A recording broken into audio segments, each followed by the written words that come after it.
Es posible que exista una práctica para transformar completamente la energía del cuerpo, despertar el potencial espiritual latente y conducir al estado más elevado de conciencia. En este video descubrirás por qué el tercer capítulo del Hatha Yoga Pradipika ha sido considerado durante siglos una de las enseñanzas más profundas y también reservadas del yoga tradicional. Namaskaram, yo soy Rasa Mandala Das, gran maestro de yoga, y en este video vamos a estudiar en profundidad el tercer capítulo del Hatha Yoga Pradipika, uno de los textos más importantes del Hatha Yoga clásico.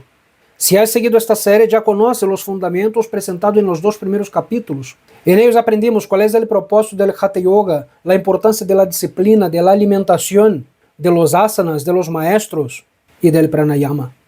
Ahora damos un paso decisivo.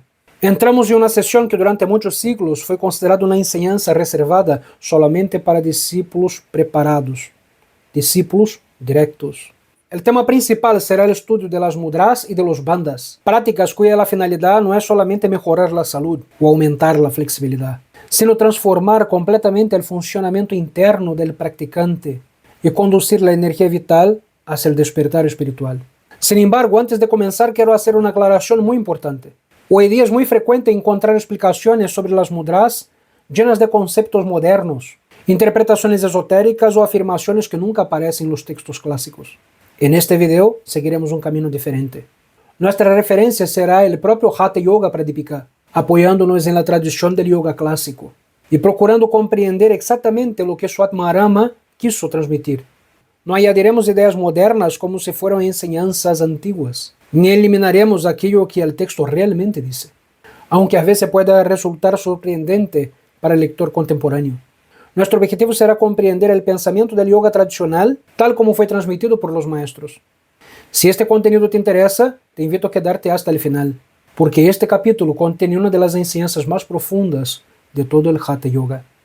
Antes de empezar la introducción del capítulo, pido disculpas si se puede escuchar el ruido de la lluvia, porque estamos pasando en Chile por un sistema frontal cuyo río atmosférico está causando intensas lluvias. Entonces, por eso quizá pueda salir en el audio el ruido de la lluvia. Dicho eso, sigamos con la introducción. Cuando la mayoría de las personas escucha la palabra yoga, lo primero que le viene a la mente son las posturas físicas. Algunas personas hasta llegan a imaginar ejercicios de respiración. Otras creen que el yoga contiene únicamente meditación. Sin embargo, para los grandes maestros del Hatha Yoga, ninguna de estas prácticas constituye el objetivo final. Todas ellas son medios. El verdadero propósito del Hatha Yoga es preparar al practicante para alcanzar el supremo estado de absorción conocido como Samadhi. Todo lo enseñado anteriormente apunta exactamente a este objetivo. Los asanas estabilizan el cuerpo. El pranayama purifica los canales energéticos. La respiración calma la mente. Pero todavía existe un obstáculo. La mente continúa reaccionando constantemente a estímulos externos. Y mientras esto ocurra, la mente difícilmente podrá mantenerse estable durante largos periodos de meditación. Aquí aparece la función de las mudras. Las mudras no son simples gestos realizados con las manos, como mucha gente hoy día puede pensar.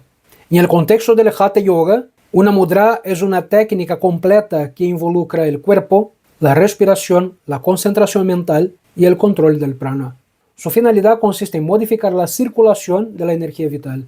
En otras palabras, las mudras buscan impedir que el prana siga dispersándose y dirigirlo hacia el canal central, conocido como Sushumna Nadi. Según la tradición del yoga, mientras el prana siga circulando entre Ida y Pingala, la mente seguirá siendo inestable. Solo cuando el prana entra en Sushumna Nadi, el canal central, la mente puede alcanzar un estado de profunda inmovilidad. Por esta razón, el tercer capítulo presenta un punto de inflexión en toda la obra. Hasta ahora se había preparado el terreno. Ahora comienza el verdadero trabajo interno. Es importante comprender que Swatmarama no presenta estas técnicas como ejercicios físicos. Su lenguaje es completamente diferente. Para él, las mudras constituyen instrumentos destinados a despertar la Kundalini. Y aquí debemos detenernos un momento para comprender qué significa realmente estos términos. En la actualidad existen innumerables interpretaciones sobre Kundalini. Algunas personas la consideran una energía física, otras creen que es una fuerza psicológica. Algunas hablan de experiencias emocionales intensas, otras asocian a fenómenos paranormales, Y hay otras que incluso utilizan eso como una especie de terapia, donde provocan temblorcitos por el cuerpo, casi como si fuera una convulsión, un orgasmo, y dicen que eso es despertar la Kundalini. Nada de eso. Sin embargo, dentro del Hatha Yoga Pradipika, la Kundalini es presentada como una fuerza espiritual latente que sigue dormida mientras el ser humano sigue identificado únicamente con la energía material. Su despertar simboliza el inicio del proceso que conduce a la liberación. No se trata simplemente de experimentar sensaciones extraordinarias.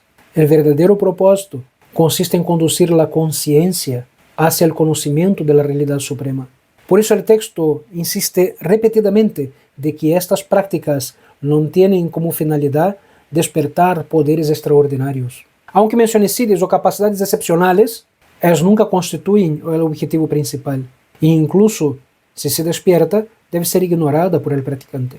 El objetivo continúa siendo exactamente lo que encontramos en toda la tradición del yoga: la liberación del sufrimiento mediante la realización del ser. Esta idea conecta directamente el Hatha Yoga al Raja Yoga. Muchas personas piensan que ambas tradiciones son diferentes. Sin embargo, Swatmarama afirma exactamente lo contrario. Para él, el Hatha Yoga existe para conducir al Raja Yoga. Todo el esfuerzo físico tiene solamente un único propósito: preparar el cuerpo, la mente y el prana para que el estado de Samadhi pueda manifestarse. Por eso comprender las mudras exige abandonar una visión puramente ginástica del yoga. Cada una de ellas posee un profundo significado espiritual. Cada movimiento tiene una finalidad precisa. Cada detalle responde a una comprensión muy refinada de la relación entre cuerpo, mente, energía y conciencia. Y es precisamente por esta razón, antes de comenzar la explicación de la primera mudra, que Swatmarama hace una afirmación que merece toda nuestra atención. Él afirma que estas enseñanzas fueron mantenidas en secreto por los grandes yogis. ¿Por qué? ¿Se trataba de una actitud elitista? ¿Querían impedir que otras personas progresaran espiritualmente? La respuesta es mucho más profunda. Y será precisamente esta cuestión la primera que abordaremos al comenzar el estudio de los versos iniciales del tercer capítulo del Hatha Yoga Pradipika. Hemos visto que el objetivo del Hatha Yoga no es simplemente fortalecer el cuerpo, ni en desarrollar una respiración más eficiente. Todo el trabajo realizado hasta ahora tiene un objetivo mucho más elevado: preparar al practicante para la experiencia del Raja Yoga, es decir, el estado de Samadhi. Es precisamente en este punto donde Swatmarama empieza el tercer capítulo. Las primeras palabras del texto nos muestran que estamos entrando en una enseñanza totalmente distinta de lo que ya hemos estudiado anteriormente. Hasta ahora, el autor describía prácticas que podían ser enseñadas relativamente abiertamente. Los asanas podían observarse. El pranayama podía ser practicado bajo la guía de un maestro. Pero las mudras pertenecían a otra categoría. Durante siglos fueron consideradas enseñanzas totalmente reservadas. El texto afirma que estas técnicas deben ser mantenidas con el mismo cuidado que una persona mantiene un tesoro demasiado valioso. Y esta comparación no es casual. Cuando alguien posee un objeto valioso, no lo exhibe indiscriminadamente, no porque quiere presumir de él, sino porque comprende su valor. De la misma manera, los antiguos yogis consideran esas enseñanzas un verdadero patrimonio de enorme valor espiritual. Hoy esta idea puede parecer extraña. Vivimos en una época en que la información está prácticamente disponible de inmediato. Basta escribir algunas palabras en un buscador y aparecen miles de artículos, videos y cursos. Sin embargo, debemos recordar que el Hatha Yoga Pradipika fue compuesto en un ambiente totalmente distinto. El conocimiento espiritual no circulaba por libros impresos, mucho menos por internet. Se transmitía directamente de maestro a discípulo. Esta forma de transmisión recibía un nombre: Guru Shishya Parampara, la sucesión de maestro a discípulo. No era simplemente un método pedagógico, era una forma de proteger la integridad de las enseñanzas. El maestro no entregaba todas las prácticas inmediatamente. Observaba primero el carácter del discípulo, evaluaba su disciplina, su estabilidad emocional, su sinceridad, su capacidad para perseverar. Y solamente cuando entendía que el practicante estaba realmente preparado, comenzaba a transmitir la enseñanza más profunda. No se trataba de esconder el conocimiento por egoísmo, se trataba de proteger tanto la enseñanza como el propio discípulo. Pensemos en un ejemplo muy sencillo. Nadie entregaría un bisturí a una persona que jamás estudió medicina y le diría: ahora realiza una cirugía. No porque la cirugía sea mala, sino porque requiere preparación. Del mismo modo, las mudras modifican completamente el funcionamiento interno del practicante. Por eso, exige madurez. Cuando hoy leemos que una enseñanza era secreta, muchas personas imaginan sociedades ocultas de conocimientos misteriosos, pero esa no parece haber sido la intención de Swatmarama. En la India tradicional existía una comprensión muy clara de que el conocimiento debería ser acompañado por responsabilidad. Una técnica poderosa utilizada por alguien inmaduro puede transformarse en motivo de orgullo, puede alimentar el ego, puede generar fantasías espirituales, puede convertirse en un obstáculo para el crecimiento espiritual. El yoga busca exactamente lo contrario. Busca disminuir el ego, busca desarrollar humildad, busca despertar discernimiento.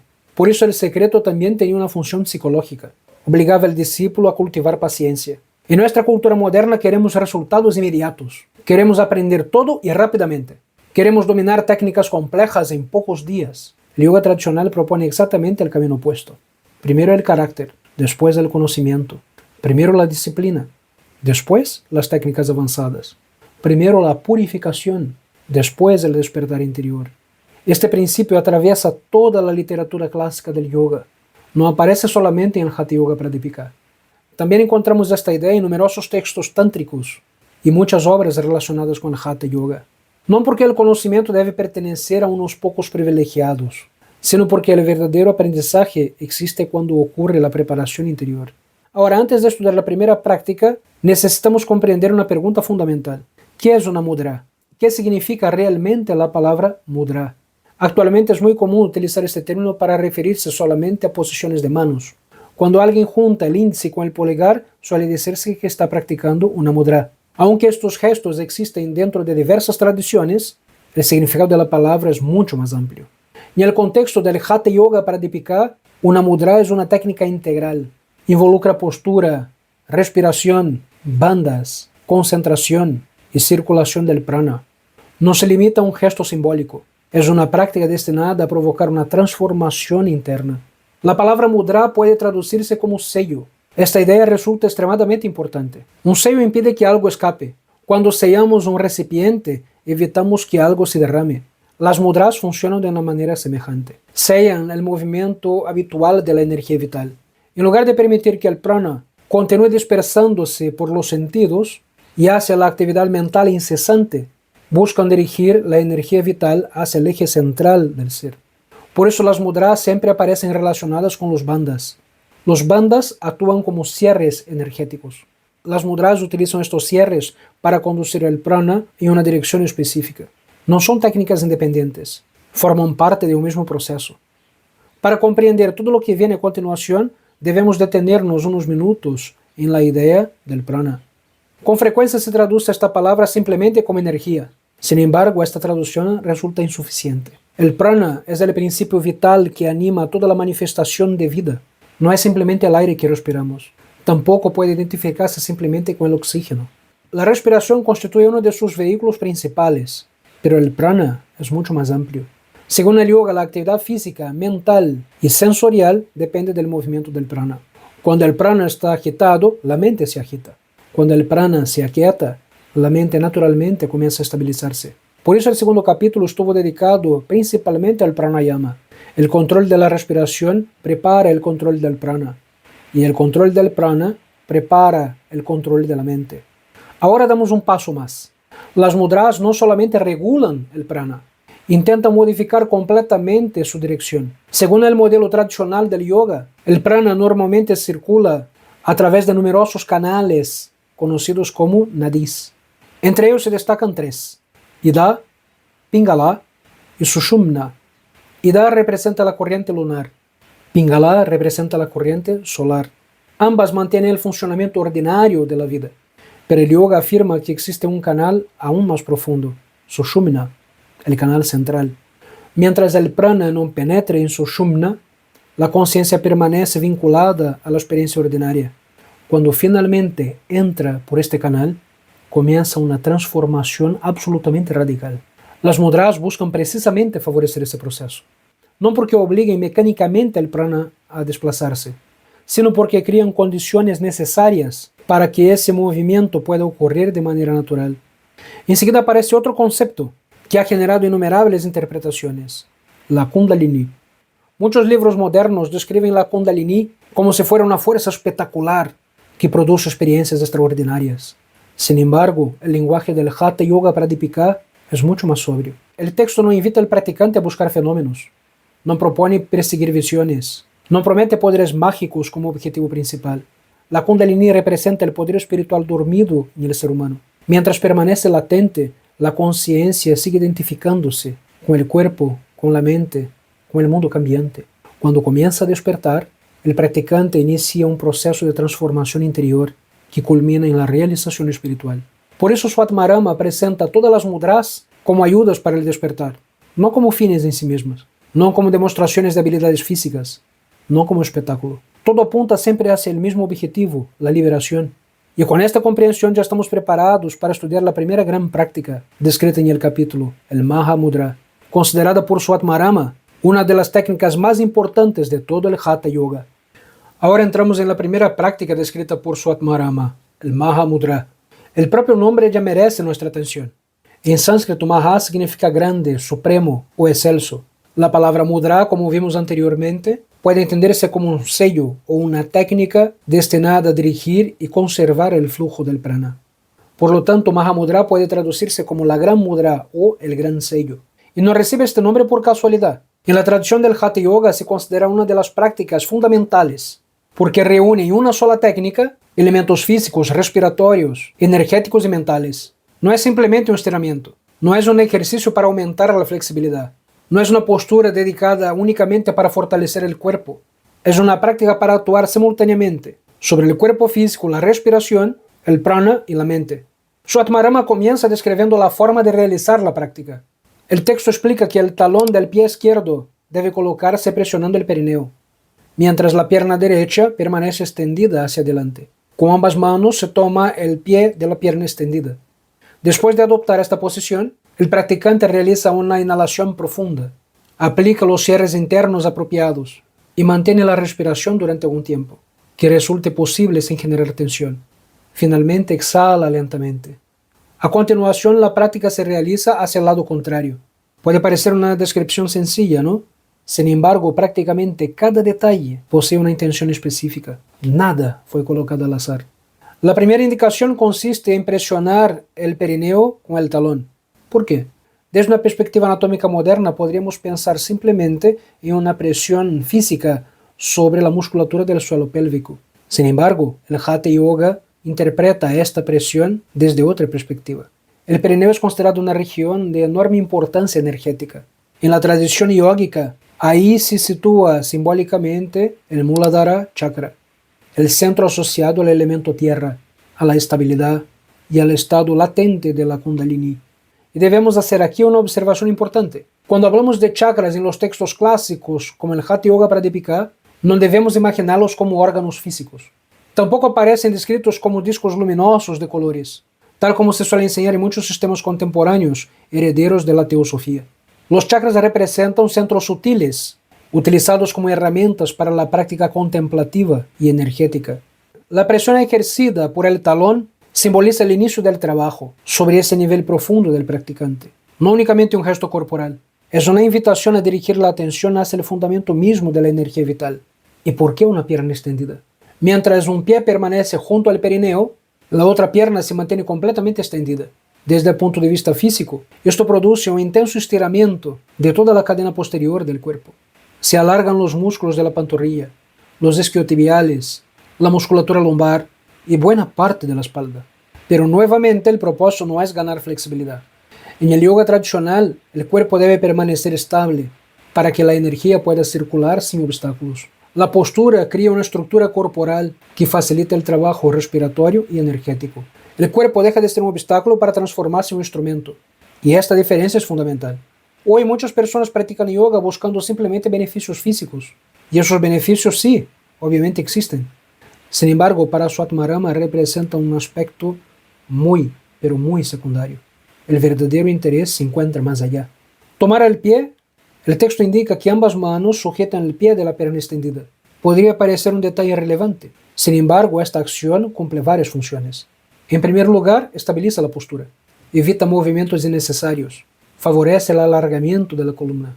y permite que el pecho permanezca abierto durante la respiración, pero también expresa una actitud interior.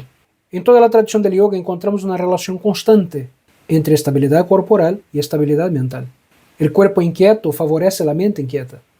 El cuerpo estable, adivina, favorece la mente estable. La inmovilidad externa comienza a reflejar lentamente en el interior. Después de establecer la postura, Swatmarama introduce la respiración. El practicante inspira profundamente. Luego retiene el aire. Esta retención recibe el nombre de kumbhaka. La palabra kumbha significa vasija o recipiente. Durante la retención el cuerpo se convierte simbólicamente en una vasija llena de prana. Pero aquí debemos evitar un error frecuente. Muchas personas creen que cuanto más tiempo logren retener la respiración, mejores serán los resultados. El Hatha Yoga Pradipika no propone esta competición. La retención debe realizarse con serenidad, sin violencia, sin tensión, sin ansiedad. El yoga jamás recomienda forzar el cuerpo. La disciplina no significa agresión, la disciplina significa inteligencia. Cuando la respiración se vuelve tensa, la mente también se vuelve tensa. Y precisamente eso contradice el objetivo de la práctica. Durante esta retención aparecen los bandhas. Aunque Swatmarama explique con detalle más adelante, ya comienzan a desempeñar un papel importante. Los bandhas son cierres internos. No deben entenderse simplemente como contracciones musculares. Tampoco constituyen ejercicios aislados. Funcionan como mecanismos destinados a dirigir el prana.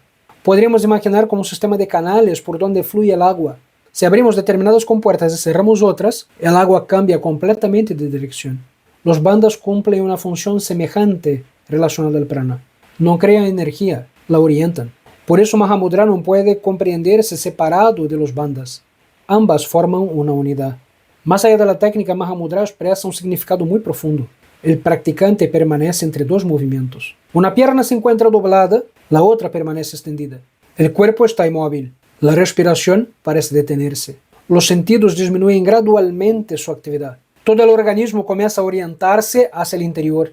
Es como si el practicante abandonara progresivamente la dispersión habitual de la mente. En la vida cotidiana vivimos constantemente proyectados hacia el exterior. Pensamos en el trabajo, en los problemas, en las preocupaciones, en los recuerdos, los planes. La atención rara vez permanece en el presente. Mahamudra significa exactamente el movimiento contrario. No se trata de huir del mundo, se trata de regresar al centro de uno mismo. Ese es el verdadero significado del yoga. La palabra yoga proviene de la raíz sánscrita yuj, que significa unir.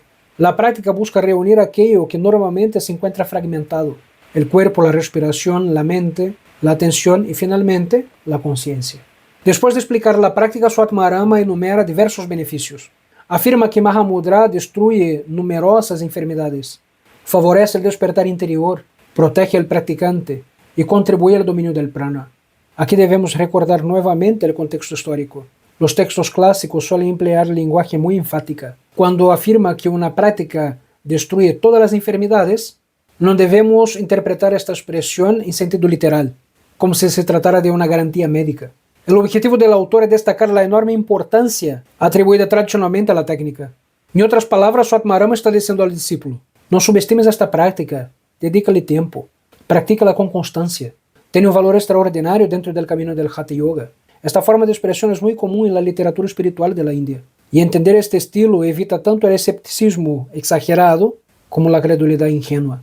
Después de presentar el Mahamudra, Swatmarama introduce la siguiente práctica, que está relacionada íntimamente con la primera: Mahabandha. Y el orden no es casual. En el Hatha Yoga Pradipika casi nadie está organizado al azar. Cada técnica prepara la siguiente. El texto fue construido como un camino gradual. Si intentamos comprender una práctica aislada, perdemos de vista la lógica interna de la obra. Mahamudra había comenzado a orientar el prana. Ahora Mahabandha busca intensificar el proceso. Pero antes de explicar la técnica, necesitamos responder una pregunta fundamental. ¿Qué es un bandha? En sánscrito la palabra bandha significa literalmente atar, ligar, sujetar o cerrar.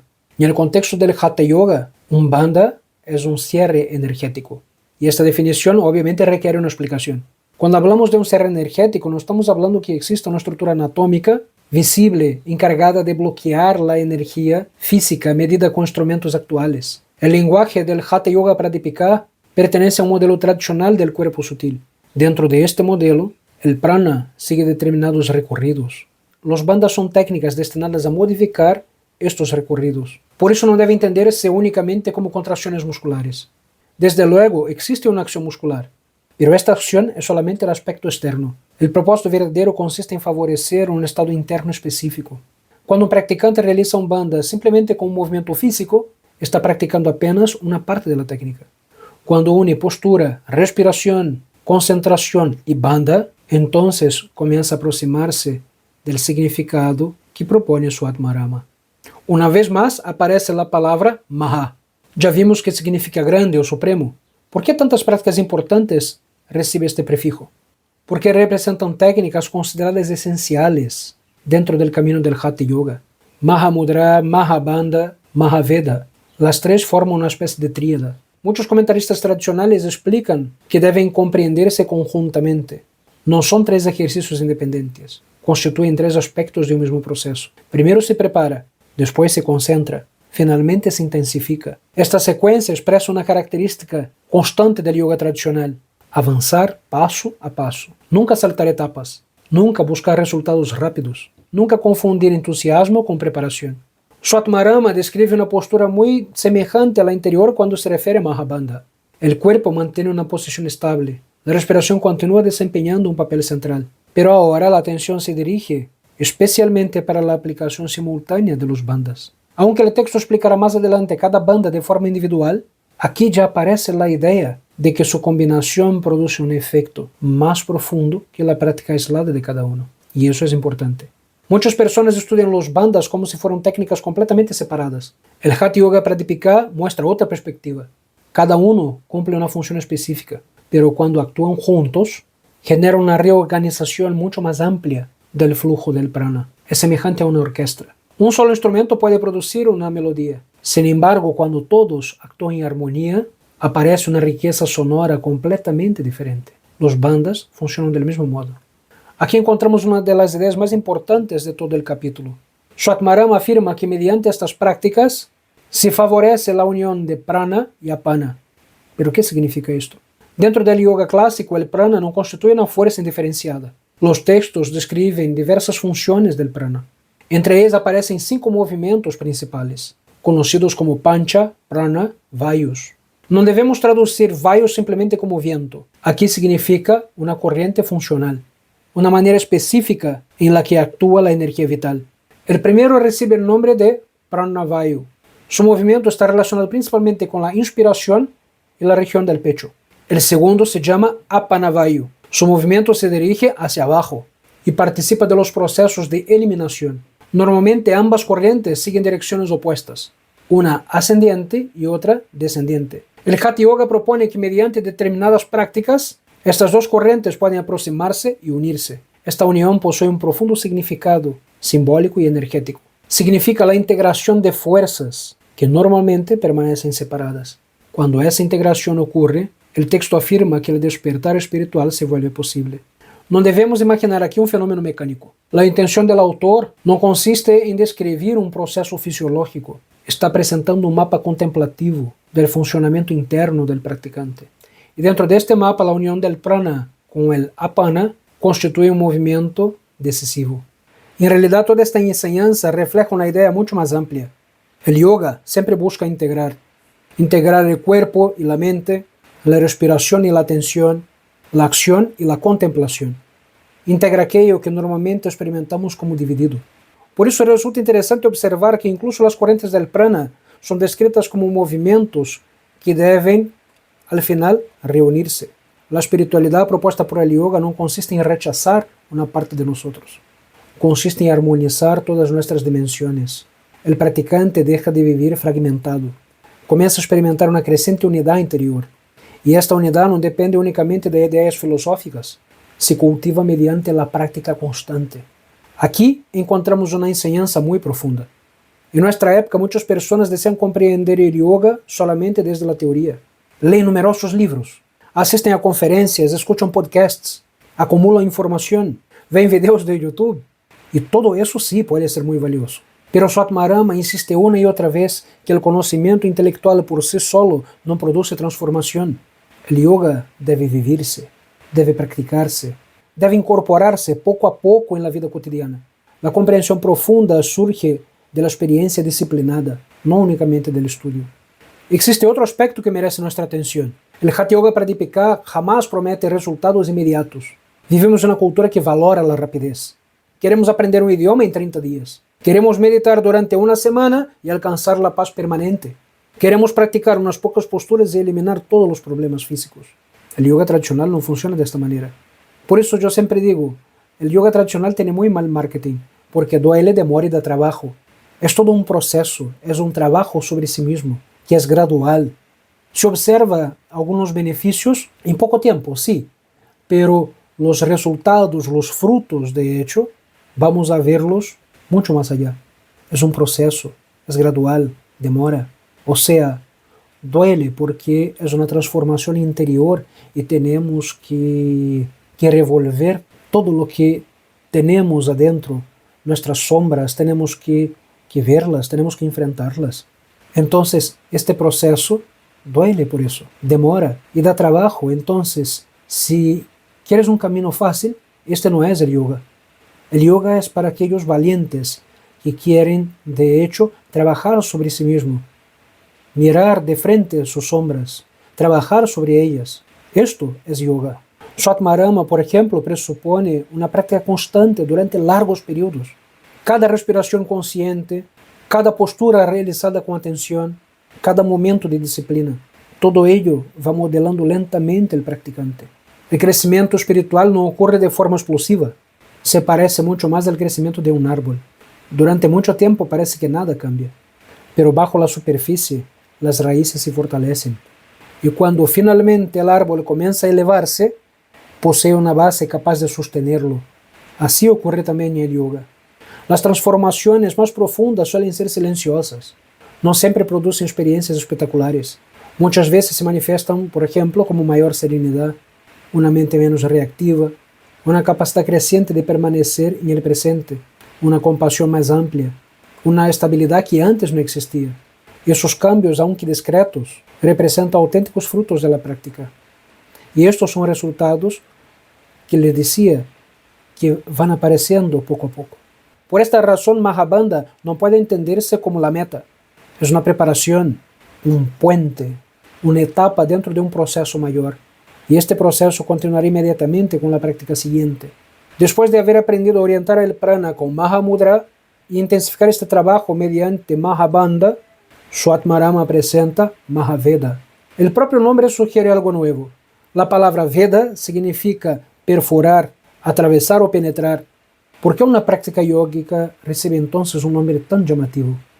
¿Qué es exactamente lo que debe ser atravesado? ¿Y cuál es el sentido simbólico de esta imagen dentro del Hatha Yoga? ¿Qué significa perforar? ¿Qué barrera pretende atravesar el yogi? Para responder correctamente debemos entender que el yoga posee un lenguaje simbólico clásico que combina constantemente instrucciones prácticas con un rico simbolismo espiritual. No todo debe interpretarse de una manera puramente literal, pero tampoco todo es una simple metáfora. El desafío consiste en comprender el texto dentro de un marco conceptual en que fue escrito. Antes de explicar Mahaveda, quiero insistir en una idea que considero fundamental para comprender este capítulo.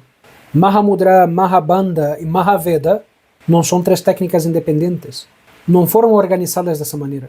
Constituyen una progresión. Podríamos compararlas al aprendizaje de un instrumento musical. Primero se aprende la posición correcta de las manos. Después se domina la coordinación. Finalmente se interpreta la música. Ninguna etapa elimina la anterior. Cada una la completa. En el mismo sentido, Mahamudra prepara. Mahabandha concentra. Y Mahaveda intensifica. Esta estructura pedagógica revela el enorme cuidado con que Swatmarama organizó su obra. Nada aparece antes del tiempo. Nada surge sin preparación. Este principio debería inspirar también nuestra propia práctica. En ocasiones queremos aprender técnicas avanzadas, sin haber consolidado los fundamentos. El yoga tradicional nos invita a caminar con paciencia. La profundidad nace de la constancia, no de la prisa. El texto explica que después de establecer Mahabandha y mantener la respiración retenida, el practicante realiza un movimiento suave y controlado con el cuerpo. Tradicionalmente se describe una ligera elevación. y un contacto delicado del cuerpo con el suelo, y este detalle ha generado numerosas interpretaciones. Algunos comentaristas antiguos entienden esta instrucción de manera muy literal. Otros destacan sobre su aspecto energético. En cualquier caso, debemos observar un aspecto importante. El Hatha Yoga Pradipika nunca presenta esta acción como un movimiento brusco. No hay violencia, no hay impacto fuerte, no hay intención de producir dolor. Todo el texto insiste en la práctica consciente y controlada. Y esto merece ser destacado porque en tiempos recientes algunas personas han interpretado estas instrucciones de forma exageradamente física, llegando incluso a realizar movimientos que pueden resultar perjudiciales. Y eso no parece ser el espíritu del texto. El yoga clásico jamás, pero jamás, glorifica la agresión contra el cuerpo físico.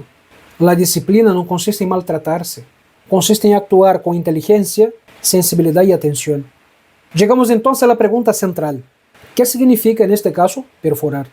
¿Qué se perfora? Desde la perspectiva del Hatha Yoga, la imagen hace referencia a la superación de los obstáculos que impiden el libre movimiento del prana. Recordemos que según el modelo tradicional, la energía vital normalmente no circula por Sushumna, permanece predominantemente en Ida y Pingala. Las mudras buscan modificar esta situación. Cuando Swatmarama habla de perforar, está utilizando una imagen para expresar la idea de vencer resistencias, las resistencias que mantienen la conciencia limitada a su funcionamiento habitual. No debemos imaginar un canal físico siendo abierto. Estamos dentro del lenguaje del cuerpo sutil. Se trata de un proceso contemplativo y energético. La barrera principal no es material, es la condición ordinaria de la conciencia. Mientras la mente permanece dispersa, el prana sigue su recorrido habitual. Cuando la práctica madura, comienza una reorganización interior. Este proceso es descrito simbólicamente como una penetración o una apertura. Muchos maestros tradicionales utilizan una comparación muy sencilla. Imaginemos una puerta que ha permanecido cerrada durante muchos años. No basta con tocarla una vez, no basta con empujarla ligeramente. Es necesario un esfuerzo paciente y constante, no un golpe violento, sino una acción perseverante. Mahaveda expresa precisamente esa perseverancia. No promete una transformación instantánea. Representa la continuidad de un trabajo iniciado mucho antes. En realidad, todo el Hatha Yoga Pradipika enseña exactamente eso.